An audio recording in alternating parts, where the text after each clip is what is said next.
Salut à tous, j'espère que vous allez bien. Alors, si c'est la première fois que tu me découvres, je te demanderai de t'abonner, d'activer la cloche des notifications, de liker, de partager massivement la vidéo et de nous laisser également des commentaires. Alors, si ce n'est fait, je te dis merci pour ton geste. Comme je le dis constamment dans mes partages, que ça ne montre qu'il n'y a rien de nouveau. Ce qui a été, c'est ce qui est, c'est ce qui sera encore. Et que le physique est le reflet du non visible. Le Créateur, par son verbe, parle tantôt d'une manière, tantôt d'une autre, et l'on y prend pour une garde. Alors, toi qui m'écoutes aujourd'hui, si tu ne prenais pas garde autrefois, dès à présent, commence à prendre garde par rapport à ce que tes yeux peuvent voir, tes oreilles peuvent entendre, tes sens peuvent capter au travers de la nature. Analyse bien la situation, retiens ce qui est bon et ce qui est mauvais, bien entendu, et transmets-le à tes enfants, afin qu'ils puissent sortir de l'ignorance. Parce que il y a une formule qui dit que l'homme, la femme, l'enfant, l'être, la créature, périt faute de connaissance. Donc, il est primordial pour nous de pouvoir fusionner avec le savoir afin d'avoir une meilleure visibilité des choses. Et encore, nos pères, nos mères, dans les temps d'autrefois, ont toujours eu à appuyer leur dire, pas des métaphores, des énigmes, des paraboles, des dictons, des proverbes, en utilisant les éléments de la faune et de la flore. Ils ne peuvent pas aller au-delà, car la loi du Créateur le veut ainsi. Nous sommes tous contenus dans un globe, je dis bien, je pèse mes mots, personne ne peut sortir, ne peut y entrer. Alors, je reviens encore vers vous pour un décryptage, pour une analyse profonde par rapport à une vidéo qu'a produit ce personnage de Justin Dissaka alias Zouloulassan. Alors, le titre est Marie, mère de Christ face à Satan. C'est une vidéo qu'il a déjà eu à faire dans les années plus en avant. Alors, comme je vous avais dit, ce monsieur, en fait, va toujours se répéter parce qu'il n'y a plus rien d'autre à dire. Est-ce que vous comprenez? Il ne peut pas dire quelque chose qui n'existe pas dans la Bible classique. Donc, en se répétant, en fait, il ne va pas comprendre que l'étau est en train de se resserrer sur lui-même. Et l'étau en se resserrant sur lui-même va l'exposer encore davantage. Et vous comprendrez, en fait, une fois de plus, que ce que je vous dis constamment, que ce monsieur, c'est un bandit, c'est un féman, c'est un usurpateur d'identité, c'est quelqu'un qui est venu sur les réseaux sociaux en se donnant des titres comme quoi je suis le deuxième lieu de la création, je suis le seul enseignant, j'ai assisté à toutes choses, je suis la seule personne à porter de la révélation, que mon livre est le meilleur, le livre de la vérité, que les autres sont les faux. Pourtant, il a copié tout ça dans les livres là, dont il appelle faux. Est-ce que vous comprenez? Alors, ici, on va l'écouter. Je vais mettre quelques extraits de sa vidéo, on va l'écouter et bon, on va entrer dans la phase de déconstruction. On va analyser en fait pour vous montrer l'incohérence, pour vous montrer en fait que ce monsieur en fait ne maîtrise rien. Ce monsieur en fait, ben, s'il arrive à pouvoir parler, à pouvoir être parfois, à pouvoir capter l'attention de certaines personnes, c'est parce que c'est quelqu'un qui a regardé trop de films de science-fiction. C'est quelqu'un qui a regardé trop de dessins animés. Est-ce que vous comprenez? Il a regardé beaucoup de dessins animés. Il a lu beaucoup de livres parce que, ben, un aventurier, quand il arrive en Europe, en fait, ben, il n'a pas le temps il a le temps, en fait, de lire, contrairement aux autres personnes, est-ce que vous comprenez? Lui, par contre, il a eu le temps de lire et voilà pourquoi il peut venir sur les réseaux sociaux. Comme moi également, j'ai le temps de lire. Et voilà pourquoi je peux également l'attraper dans son propre jeu. Est-ce que vous comprenez? Donc, il parvient à capter, en fait, ceux qui n'ont pas le temps de lire, qui sont pris par les choses du quotidien, qui n'arrivent même pas à s'occuper de leurs enfants, de leur mari, d'eux-mêmes également, de leur maison. Alors, donc, il prend ces personnes-là et puis il arrive en fait à les malmener, à les escroquer de l'argent. Voilà pourquoi je vous dis constamment que apprenez. Ayez le temps d'apprendre, de lire, d'analyser les faits de société et de venir également, si vous avez la capacité de venir devant l'écran, devant votre caméra, de parler, en fait, de gagner de l'argent.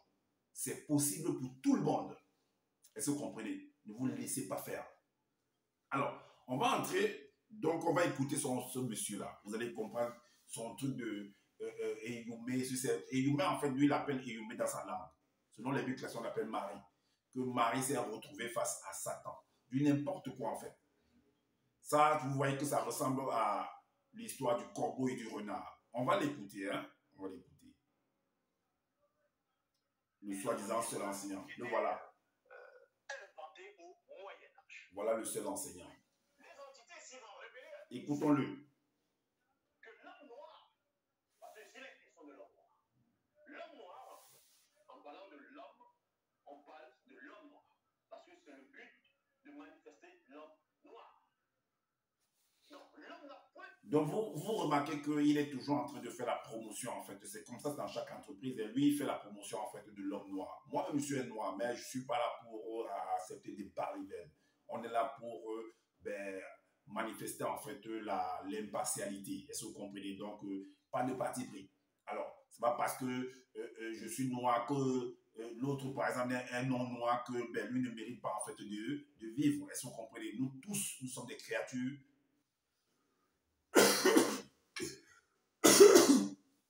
Donc, désolé.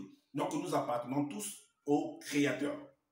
Est-ce que vous comprenez? Alors, donc, écoutons-le. Relater sa spiritualité sur la matière fabriquée à partir de fibres cellulosiques végétales. Mais on sait que le verbe a permis néanmoins qu'on puisse relater cela. Ce n'est pas une contradiction, une confusion.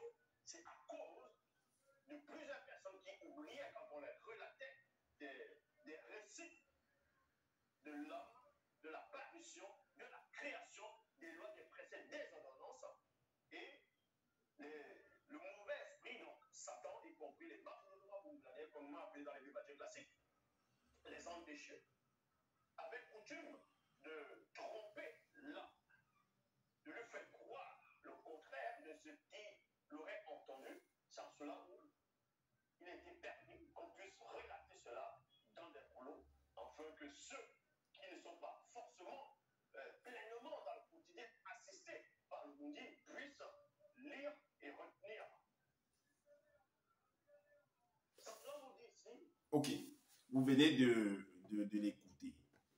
Il dit que, en fait, que selon, parce que lui, il appelle son créateur Loba, que selon, en fait, le plan de leur créateur, donc la spiritualité, comme il aime si bien le dire, que la spiritualité n'a pas été faite au départ pour être relatée, en fait, sur la matière, sur du papier, en fait. C'est ce qu'il appelle des feuilles, des fibres de cellulite là, dont il vient de parler. Alors, que la spiritualité, en fait, n'était pas fait pour être relaté, en fait, sur du papier. Du papier comme vous pouvez le voir là. Est-ce que vous voyez ça, c'est du papier? Ok. Maintenant, nous savons tous comment on fait pour fabriquer, pour arriver à cet état-ci, à cette transformation. D'où ça quitte pour arriver là. Ok. C'est toujours le créateur. Si c'est son Loba qui est le créateur, c'est lui qui donne toujours cette connaissance-là. Alors, donc, selon Zulu Lassan, Justin Saké, que la spiritualité n'a pas été faite pour être relatée, en fait, sur du papier. Est-ce que vous comprenez? Alors, mais qu'est-ce qui a fait en sorte que ce soit relaté maintenant dans un livre, comme vous voyez, sur du papier? Qu'est-ce qui fait que la spiritualité, selon lui, il appelle ça la spiritualité, soit relatée ici? Parce qu'avant, ça n'a pas été programmé pour être relaté ici. Alors, maintenant, aujourd'hui, ou plus tard, c'est programmé pour être relaté ici. Ça veut dire qu'il y a un changement d'avis. Au départ, ce n'est pas fait pour être relaté ici. Plus tard, on permet que ça puisse être relaté ici. Ça veut dire qu'il y a changement d'avis. On est d'accord? Ok. Maintenant, il dit que c'est à cause du fait que certaines populations, dont certains citoyens, n'arrivaient plus à retenir les enseignements. Voilà pourquoi il fallait qu'on écrive ça sur du papier. Donc, en réalité, on devait parler de manière orale. Or, moi, j'ai appris à l'école que le langage est sur plusieurs, se relate, en fait, se transmet sur plusieurs facettes. De manière orale, de manière verbale ou orale, de manière écrite. Le langage est de manière écrite. Le langage est également gestuel. Le langage est également musical. Le langage est également, on va dire, imagé. Le langage est également pas des motifs, pas beaucoup d'autres choses également. Alors, quand j'entends ce que Justin Saké vient raconter là, je me pose beaucoup de questions. S'il a appris ça aussi à l'école, ou bien comme il lit beaucoup, s'il a appris ça également là-bas, parce qu'en venant dire que non, ça ne devait pas être manifesté en fait sur du papier. Donc ça veut dire que celui-là qui est venu manifester sur du papier alors, C'est toujours le Créateur qui a permis. Ok. Maintenant, il dit également que c'est à cause, voilà pourquoi, donc le Saint-Esprit, en fait, ne devait pas être... ceux-là également, c'est parce que le Saint-Esprit n'assistait pas tout le monde de la même manière. Est-ce que vous comprenez? Donc voilà pourquoi ça a été, il fallait qu'on écrive sur du papier. Donc même quand on écrit sur du papier, est-ce que ton peuple là, il retient ça alors? Alors nous allons voir ce que Zola dit par rapport à tout ce que nous viens, par rapport à ce résumé que je viens de dire. On va dans l'évangile caché de Kouroumane. Vous allez voir ce qu'il a écrit là. Le chapitre 53. Il est dit, par rapport à ce Saint-Esprit dont tu dis là, que le Saint-Esprit ne devait pas être, par exemple, assister tout le monde et ainsi de suite. Or, nous savons très bien que même dans son livre, dans Origine, chapitre 1, Origine, chapitre 1, au verset 1, il est bien dit que son Loba a créé toute chose par sa parole, par la manifestation de sa volonté qui est sa parole. Alors, et dans les Bibles classées, on dit que la force agissante du Créateur, donc le Saint-Esprit en fait. Et dans l'évangile caché de Kouroumane, qu'est-ce que Zola écrit au chapitre 53, le verset 49, il dit que, parce que le personnage de Jésus dans les Bibles classées, que Zola lui, il appelle Dieu qui s'appelle Kouroumane, dit quoi à ses disciples? Il dit qu'il devait les envoyer en fait, il les promet en fait ce qu'ils appellent le Saint-Esprit.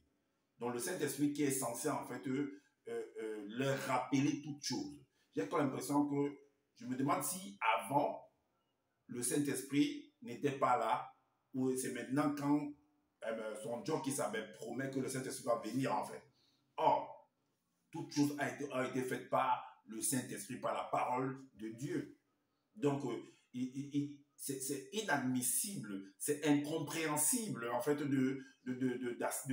d'accepter que, ou bien de dire que qu'il y a une chose, qu'il y a une particule de chose dans cette existence qui n'est pas assistée par le Saint-Esprit, ou bien qui n'a pas été fait par le Saint-Esprit, qui est la parole de Dieu. Donc, dire que toutes choses ont, accepter que toutes choses ont été faites par la parole de Dieu, ça veut dire que toutes choses sont pleinement assistées par le Saint-Esprit. Nous, on analyse selon ce qu'ils ont écrit. Hein. Voilà. Donc, voici ce qu'il dit au verset 49.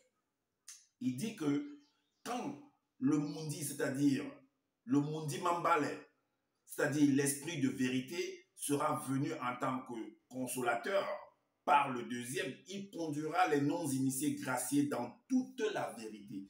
Il conduira les non-initiés. Pour Justin d'Issachar, en fait, les non-initiés, en fait, c'est ceux qui ne sont pas pleinement assistés par le Saint-Esprit. Et on dit que quand il viendra, ils seront conduits par le Saint-Esprit, le consolateur. Ok. Le verset 52, il dit que il leur enseignera tout, et leur rappellera tout ce que j'ai dit. Donc le Saint-Esprit va te rappeler. Mais comment se fait-il que tu nous dis que c'est parce que le peuple oubliait en fait des choses? Parce que voilà pourquoi il a été dit plus tard qu'il fallait qu'on écrive en fait la spiritualité sur du papier. Pourquoi? Or, le Saint-Esprit est là pour rappeler toutes choses. Donc, il fallait continuer à rester de manière orale, de manière verbale en fait. Parce que tu nous dis que dans ta vidéo, dans l'extrait, que la spiritualité n'a pas été programmée pour être racontée en fait sur du papier, mais de manière verbale, de manière orale. Mais plus tard, vous avez changé. Pourquoi? Parce que s'il y a changement, ça veut dire que ton Dieu là, que tu appelles ton créateur, que tu appelles Loba, a changé d'avis. Tout comme tu dis par rapport au Bible classique que Dieu change d'avis. Et tu l'écris dans 1 Samuel chapitre 21 verset 16. Ce qui va contredire en fait le fait que, parce que tu me dis que c'est parce que Satan également venait par la ruse pour tromper les gens, pour embrouiller les gens, pour empêcher les gens de pouvoir écouter. Si on accepte que Satan venait perturber les gens, continuer à perturber les gens pour les empêcher de pouvoir retenir la spiritualité, ça veut dire que c'est un concurrent, un puissant opposant à ton Loba. Et que c'est un puissant opposant, concurrent également à tes initiés, aux patriarches puissants et ainsi de suite. Parce que donc, ils n'ont pas le pouvoir de pouvoir faire barrage à Satan, tes initiés. tes puissants prophètes, tous ces gens-là, ton Loba, n'a pas le pouvoir de faire barrage à Satan, afin que Satan puisse empêcher, afin que Satan ne puisse pas nuire au peuple. Il n'y a pas de barrière. Voici ce que tu dis au verset 16 du chapitre 21 de 1 Samuel. Tu dis que Loba, qui par son verbe manifeste la gloire de ton roi des Béla, ne manque pas et ne change pas d'avis, car il n'est point un homme. Ça veut dire que s'il change d'avis, ça veut dire que si au départ, la spiritualité selon toi, selon vous, selon votre famille, n'était pas programmée pour être racontée sur des matières de fibrocellulite, ou alors, à défaut de dire ce mot-là, sur du papier en fait. Est-ce que vous comprenez? Alors, ça veut dire que c'était programmé pour être raconté oralement, verbalement. Mais pourquoi vous avez changé d'avis? Donc, Satan a amené ton créateur qui est Loba à changer d'avis. Waouh! Bravo Satan! Bravo! Non, je t'applaudis Satan. Tu as amené le créateur de Zulula, qui lui l'appelle Loba. Tu as amené les initiés, les puissants prophètes, que tu appelles Moutopéda Moudi, à changer d'avis. Waouh! Ok, voilà les enseignements que ce monsieur, des torchons qu'il est venu écrire. Et puis, il dit que les puissantes entités assistent les prophètes et que toi assistes le peuple noir, doit protéger le peuple. Mais ils sont où? Moi, je parle depuis 2021, je parle sur les réseaux. Tu n'as pas pu. Des puissantes entités. Tu disais autrefois qu'il y a des chérubins qui te protègent. Mais où sont ces chérubins-là? Moi, j'ai besoin de voir. Envoie-les vers moi pour qu'ils viennent m'empêcher de parler. En fait, que je ne vienne plus te contredire.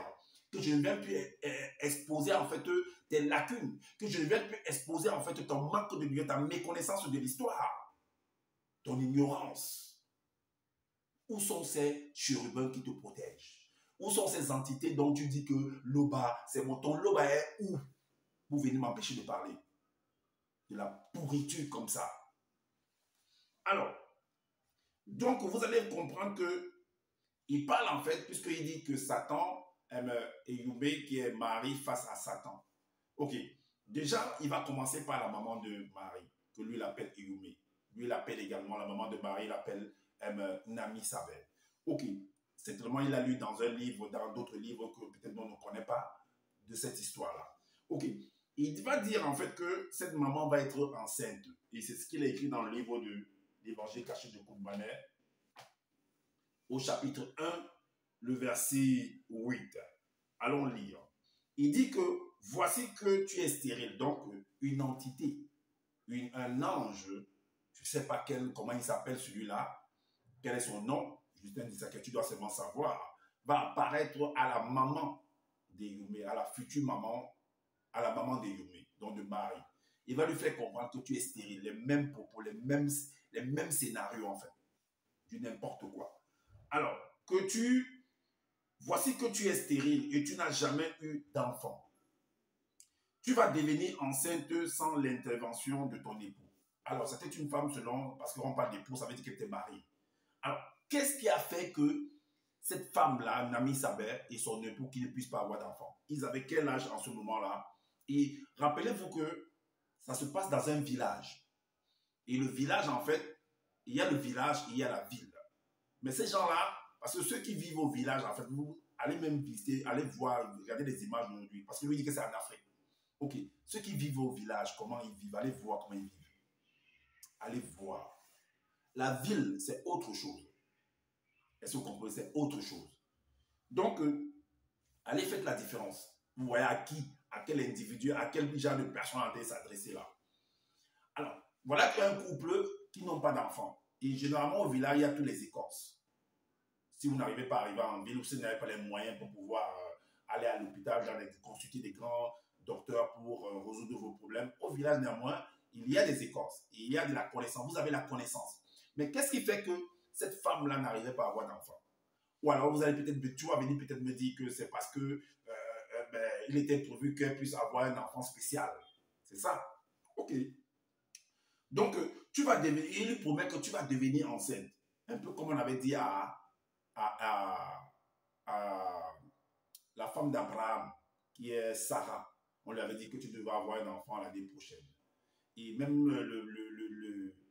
le disciple de Élie a dit la même chose à une femme également.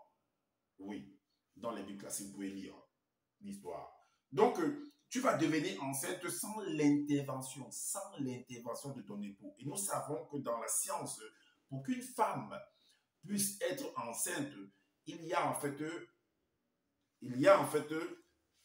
pour qu'une femme soit enceinte, donc il faudrait que le mâle et la femelle se croisent. Donc il faut que son mari, donc il faut qu'il y ait un mougouli en fait entre l'homme et la femme. Maintenant, si ce n'est pas le cas, ça veut dire qu'il y a des anomalies, soit chez l'homme, il a peut-être un problème de fécondité, soit c'est la femme qui a un problème de fécondité également. Alors, on connaît ce que c'est, je ne vais pas entrer dans les détails, ça va faire long pour expliquer ça. Qu'est-ce qui se passe? Ou alors, vous pouvez faire des recherches pour comprendre. Alors, soit la femme va aller consulter quelqu'un et on va faire ce qu'on appelle une insémination. Une insémination, ils vont appeler ça insémination artificielle. Et c'est toujours un homme qui est fécond, en fait, qui va aller déposer sa semence à l'hôpital et ça va être conservé. Et quand la femme viendra, qui a un problème ou alors son mari a un problème, on va faire une insémination. Ok. Dans ce cas-ci, où tu nous dis que la femme va devenir enceinte sans l'intervention de son époux, ça va se passer comment? Alors, tu vas nous faire comprendre, ou alors, tu vas nous faire comment ça va se passer comme ça s'est passé avec Marie, elle-même, sa fille. Ça veut dire quoi? Qu'est-ce qui s'est passé avec Marie, sa fille? Ça veut dire que, la suite dit quoi? Tu vas devenir enceinte sans l'intervention de ton époux et tu mettras au monde une fille sous la tutelle de l'entité, et tu lui donneras le nom de Yumé. Donc, ça veut dire que soit c'est Dieu qui va enceinter en fait cette femme-là, cette maman-là. Dieu va enceinter. Pourquoi je le dis? Voilà pourquoi on va dans le livre de Genèse, Origine, chapitre 1, au verset 11. Il est dit, l'homme, par la manifestation de sa volonté ordonna et sa parole vivifiante entra dans le sein de la terre sous forme de semence qui féconda la terre sous forme de semence. Donc, ça veut dire que si ce n'est pas l'époux dont le mari de Yumé, que tu appelles Témé, de Nami Saver, qui va venir injecter sa semence dans sa foufoune, dans sa matrice, ça veut dire que c'est une autre personne qui va le faire. Il n'y a pas d'autre chose à dire là. Alors, si ce n'est pas son mari Témé, ça veut dire que c'est Dieu ou une autre personne. Et il faut que tu nous donnes le nom de la personne là. Il faut que tu nous expliques de manière pragmatique. Parce que la science s'explique oralement, verbalement, et ça s'explique également de manière pragmatique. Donc, de manière pragmatique, comment ça s'est passé pour que cette femme-là, Nami Saver, soit enceinte? Viens nous expliquer, Justin Dissaquet. On veut comprendre cela. On n'est pas là pour tes trucs que tu dis avec précision, tout ça. Viens nous donner la précision, comment ça s'est produit. Comment elle a fait pour être enceinte? Viens nous expliquer si tu connais. Ok. Maintenant, on va écouter encore la vidéo. On va écouter la vidéo. On va aller dans la 21e minute. On va écouter ce monsieur. Et on va entrer dans la phase de déconstruction. 21:59.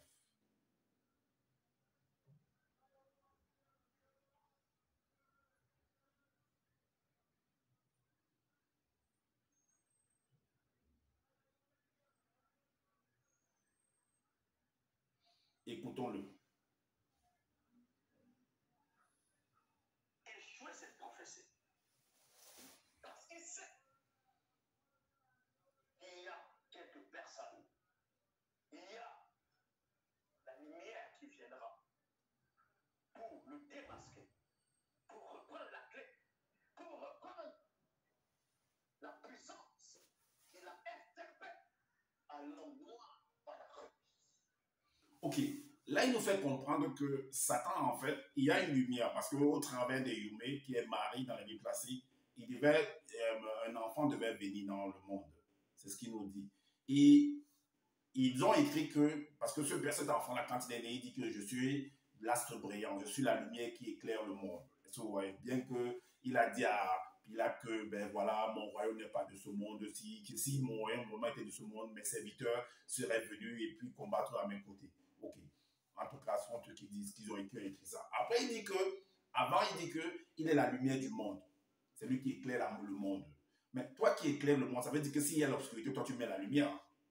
Si l'obscurité va représenter par exemple Satan, va représenter en fait les mauvaises choses, va représenter en fait ce qui veut nuire en fait aux enfants, au peuple du Créateur. Est-ce que vous comprenez? Donc toi tu viens mettre la lumière. Alors, donc maintenant, il nous fait comprendre là dans cet extrait-là, on va continuer à écouter, hein, que cet enfant-là en fait venait récupérer ce que Satan avait réussi à prendre, soi-disant au premier homme que lui l'appelle Moto. Mais c'est incroyable d'entendre des choses comme ça. Si Satan a pu récupérer ça, ça veut dire que ton Loba, il est faible. Ton Moto, il est faible. Tous les prophètes, ils sont tous faibles. Donc Satan les a défiés. Et j'applaudis encore Satan. Bravo Satan. Tu es puissant. Tu es puissant. Moi, je t'applaudis. Si tu as réussi à faire cela et que tu continues à réussir cet exploit-là, tu es fort. Moi, je t'applaudis. Loba, c'est du n'importe quoi. Tes entités, tes puissants prophètes, c'est du n'importe quoi également. Ce sont des faiblards. On continue à écouter. C'est en cela où à chaque civilisation, il sillonne, il essaie de brouiller les prophéties, apporter la force doctrine, afin que cela ne puisse se réaliser. Donc, quand tu vois, ou quand les démons, parce que Satan ne voit pas tout, il n'est pas partout. Mais quand les démons sont des espions, vont voir qu'il y a un enfant qui est né, l'enfant a tel comportement, a tel aura qui se mal de cet enfant. Les démons vont tout faire pour éteindre cette aura et Satan sera informé pour voir si c'est cette personne qui doit ramener l'équilibre, ramener l'ordre. Ok. Donc, les démons, en fait, sont des espions. Vraiment. Vraiment. Et vous, vos espions, c'est l'équipe. Et vous n'avez pas d'espions. Donc, les démons qui sont au service de Satan vont venir défier, en fait, vos espions, en fait. Vont venir déstabiliser, en fait, les prophètes, les matriarches, les initiés. Vont venir déstabiliser, en fait, le plan de votre Loba. Waouh! Ouais, Justin Dissaker. Voilà vos enseignements que vous êtes venus nous donner. Donc, le pouvoir de votre créateur, c'est quoi alors? Le pouvoir des entités, vous ne contrôlez plus trop tout. Vous n'arrivez pas à contrôler, vous ne contrôlez pas le monde que vous avez vous-même créé. Et ton Loba a créé Satan et Satan vient le déstabiliser, vient détruire, vient déjouer ses plans. Hein? Donc, les démons, Satan va envoyer les démons, les anges déchus ou les démons, de venir contrôler comme des espions pour voir cet enfant-là qui va. Donc, comme, supposons par exemple que toi, Justin Dissaker, tu es celui qui apporte la lumière. Tu es un enfant qui va venir apporter l'équilibre en fait dans le monde en fait. Et que toi, pour que tu naisses, on t'amène dans un village sélectionné, caché, pour que les non-initiés ne voient pas en fait, là où tu es né, pour que Satan ne voie pas, pour que le monde occulte ne voie pas. Vous avez peur. C'est votre monde, non? Ce n'est pas votre monde. Vous avez encore peur de votre monde. Vous avez encore peur, vous doutez de vos capacités, vous doutez de votre puissance. Ton Loba doute de sa puissance, donc vous avez peur de Satan.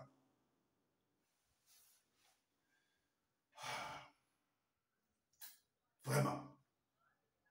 Ok, tu dis que c'est l'enfant-là devait ramener l'équilibre. Pourtant, tu dis que cet enfant-là devait ramener l'équilibre. Et Satan, en fait, il sillonne partout pour pouvoir regarder. Il envoie ses démons, ses anges déchus pour regarder, pour inspecter partout, pour voir cette lumière-là, afin d'éteindre cette lumière-là. Parce que vraiment, cet enfant-là doit apporter la lumière, l'équilibre. Or, pourtant, tu dis dans le livre d'Esther, chapitre 4, au verset 29, qu'au départ, depuis le début, tout est en équilibre. Il va encore apporter quel équilibre, cet enfant-là? On va lire. Chaque élément du réel dans le monde d'homme est équilibré par son contraire, afin de maintenir la fluidité non visible du courant mystérieux. Mais il apporte encore quel équilibre, cet enfant-là? Quel équilibre il apporte encore? Voilà donc ceux qui sont venus, ils se mettent dans les réseaux sociaux, ils viennent parler. Moi, je suis là pour exposer tout ça. Parce que j'ai lu, je vérifie. Tu ne peux même pas t'en sortir avec moi, Justin Dissaker. Je vais te bombarder d'électrons. Ouais, je suis là pour ça. Voilà, je t'ai dit que toi et moi, on va courir.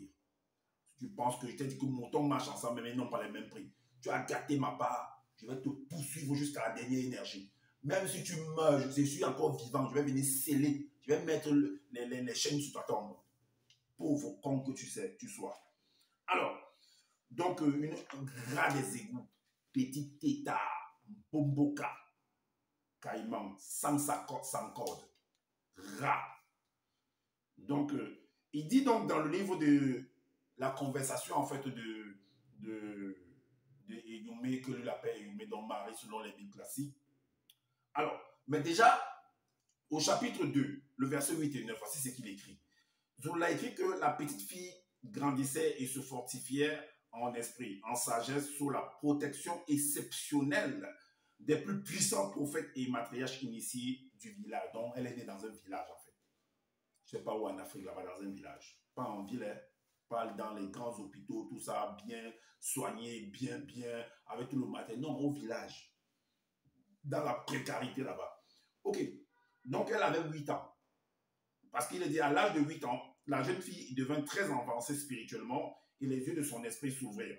Elle commença ainsi à voir le monde spirituel. Donc, ça veut dire qu'elle était assistée, initiée par les matriarches, les patriarches, les grands initiés, les puissants initiés, et ainsi que les entités du grand ordre des choses. Ça veut dire qu'elle connaissait l'histoire de l'humanité. Elle connaissait l'histoire de l'humanité. Et vous allez voir que, en fait, elle ne maîtrise rien. OK. Le verset dans le chapitre, en fait, le chapitre 3 au verset 11. Vous allez comprendre que quand vous lisez, en fait, ce chapitre 3, ça dit que Satan est face à Eyumé, mais Satan est une enfant de 8 ans. Vous imaginez, si on considère que Satan, en fait, est une grande personne qui a été créée selon ce qu'ils sont venus écrire dans le non visible, et que Eyumé a eu la naissance dans le visible, et elle a 8 ans, et quelqu'un qui a été créé selon ce qu'ils ont écrit, avant que le monde physique ne soit créé, lui était déjà créé. Il va être face à une enfant, une gamine de 8 ans, pour faire quoi? Pour se rivaliser sur quoi? Imaginez un peu une personnalité pareille, selon ce qu'ils ont écrit, va se retrouver face à un enfant de 8 ans. OK. Donc, c'est un peu, quand je lis cette histoire-là, ça me rappelle un peu le corbeau et le renard. Parce qu'il est dit, quand ils viennent parler, il dit, le personnage mystérieux s'approcha d'Eyumé d'un vol rapide et dit, bienheureuse et glorieuse Eyumé, toujours rosière. Ça me rappelle un peu le corbeau et le renard. Maître corbeau se faisait pour prêcher, lui était à peu près ce langage. Maître corbeau. En tout cas, vous pouvez lire le corbeau et le renard. Vous allez voir les paroles, les propos qui sont sortis là-bas. Donc, il y a en fait une drague, en fait. Est-ce que vous voyez, l'autre va amener l'autre à pouvoir lâcher le fromage. Alors, mais ce qui nous intéresse ici, c'est le verset 11. Il est dit, comme j'ai dit, que vous allez vous rendre compte que malgré que, selon ce que Zola Justin a écrit, que cette petite, à l'âge de 8 ans, elle était entourée en fait des puissants patriarches, des entités du grand ordre des choses, des anges qui ont eu la naissance, la création avant même que le monde physique ne soit créé, l'assistaient, dont lui bombardait de connaissances. Vous allez vous rendre compte qu'elle ne maîtrisait rien du tout. Alors, c'est au verset 11, il est dit, dans la conversation de Satan avec elle, elle va se rendre compte de ça, que c'est Satan en fait. Voici ce qui est dit. C'est ta faute qui inspire ta bouche et tu adoptes un langage rusé. C'est la petite fille qui dit, c'est la petite fille de 8 ans qui lui dit à Satan. Tout comme jadis, tu avais agi contre notre mère Moto à tous. Donc, là au moins, elle s'est rappelé que Satan avait fait tomber Moto, la mère soi-disant à eux, à leur famille là-bas. Parce que ce n'est pas ma mère, je te dis ça. Moi, ma mère, elle ne s'appelle pas Eyumé. Elle ne s'appelle pas Moto. Ma mère ne s'appelle pas Moto. Dans son acte, elle ne s'appelle pas Moto.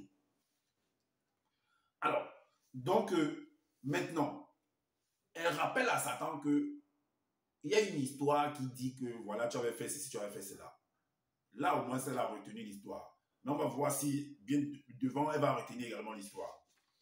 Voilà pourquoi au verset 13, le chapitre 13 plutôt, toujours l'évangile caché de Koudmaner, au verset 17, il est dit, donc on vient annoncer également, tout comme on avait annoncé à sa maman, et à sa maman qui est Nabi Saber, qu'elle-même va être enceinte. Mais elle va être enceinte sans l'intervention également de son époux. Hein. Dans le même principe avec sa maman. Sa maman, son mari était là. Elle n'a pas eu l'enfant avec son mari. Donc, ça veut dire que Yume était une enfant adoptive. Donc, son papa qu'est-ce que je veux dire? Teme, qui était le mari de Nami Saveh, était le papa adoptif de Yume. Comme Joseph également va être le papa adoptif de Jésus, qui lui l'appelle John qui s'appelle. Regardez-moi les bêtises qui sont venues écrites. Ok, lisons néanmoins. Au verset 17, il est dit, tu vas être enceinte, tu conserveras dans ta matrice d'une manière extraordinaire et inattendue.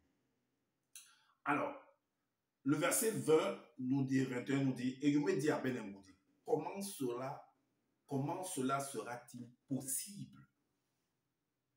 Mais au verset 11 du chapitre 3, tu as bien décelé que Satan avait réussi à faire tomber Mouto dans une histoire du passé. Donc, ça montre que tu lisais en fait les écrits, que les patriarches, les matriarches, les entités t'ont relaté l'histoire, puisque vous dites que l'histoire, en fait, la spiritualité ne devrait pas être racontée en fait dessus du papier, mais de manière verbale et orale. Ça veut dire que tu étais au courant. Et bon, même si c'est sûr qu'à cette époque-là, déjà, on rappelait, on expliquait déjà, on inscrivait déjà l'histoire sur du papier. Donc, tu connaissais déjà l'histoire. Mais comment tu poses la question ici, que comment cela se fera? Comment cela sera-t-il possible que je puisse avoir un enfant sans l'intervention de mon mari? Comment? Donc, Yume, tu ne savais pas que l'histoire, ta maman déjà avait eu un enfant, t'avait eu toi, sans l'intervention de son mari. Ta maman ne t'a pas expliqué. Et Yume, Nami savait, ta maman ne t'a pas expliqué comment ça se fait. Puisque la maman est censée éduquer sa fille. Mais il y a un problème là, un très très gros problème, Justin Dissaquet. Comment se fait-il que Yume n'arrive pas à savoir comment cela sera-t-il possible pour qu'elle soit enceinte sans l'intervention de Joseph? Alors, l'entité lui dit, que lui l'appelle Ben Ngoudi Gabriel, c'est toujours le même principe qui est sur la Bible. Hein. Alors lui dit, mais Ben Ngoudi lui répondit, le Mundi Moussangi, c'est-à-dire le Saint-Esprit du Père, donc de Dieu, de l'Oba, te couvrira de sa puissance. Donc ça veut dire que c'est le même principe qui s'est appliqué sur ta maman. Voilà ça que l'ange lui répond en physique. C'est pourquoi le Saint-Enfant qui naîtra de toi sera appelé fils du Père, par plusieurs. Donc, mais ton Père là, le Dieu là, ton Loba là va faire comment pour t'enceinte? Voilà pourquoi il est dit dans Origine chapitre 11. Zoula, c'est à toi de nous expliquer de manière pragmatique hein, comment il va faire hein, pour venir enceinter en fait et Yume. Mais tu écris néanmoins, puisqu'on faut qu'on apporte ce détail-là également, mais en attendant que toi-même tu nous apportes de manière détaillée, de manière pratique, comment il a fait pour l'enceinter. Donc, dans le verset 11 de Origine chapitre 1, il est dit, l'aube par la manifestation de sa volonté ordonna, et sa parole vivifiante entra dans le sein de la terre, donc dans la matrice de Yume, sous forme de semence qui féconda Yume pour qu'elle puisse avoir un enfant demain. Mais comment il a fait pour, ton Loba a fait pour venir sur la terre? Il faut que tu nous expliques comment ça s'est passé pour qu'il vienne injecter la semence. On attend ça. Alors, c'est ce que j'avais à vous présenter. Voilà donc des choses, des barlivins, des torchons que Zoula est venu écrire dans son livre là, que lui-même n'arrive pas à venir expliquer et les gens sont là pour applaudir parce qu'ils ne maîtrisent pas, parce qu'ils n'ont pas le temps de lire. Est-ce que vous comprenez? Et moi, je viens exposer ça. Donc, je m'arrête là, comme j'ai dit, comme je l'ai dit constamment dans mes partages, que je n'ai pas la science infuse. Si vous trouvez qu'il y a des manquements par rapport à ce que je viens de dire, dites-nous en commentaire, sinon on fait des vidéos pour pouvoir éclairer les uns les autres également. Abonnez-vous à ma chaîne, activez la cloche des notifications pour être averti des prochaines vidéos. Likez, partagez massivement cette vidéo aussi afin de faire connaître en fait l'hérésie que ce personnage de Justin Dissaquet qui est venu sur les réseaux sociaux, que je suis le seul enseignant, je suis le seul mandaté, j'ai la connaissance absolue. Tu n'es rien du tout, Justin Dissaquet. Je dis, tu n'es rien du tout, tu n'es qu'un cafard. Oui, un rat des égouts. Alors, donc partagez massivement cette vidéo aussi. Et également, prenez soin de votre famille, prenez soin de votre santé. Je vous dis à bientôt pour une prochaine vidéo. Ciao.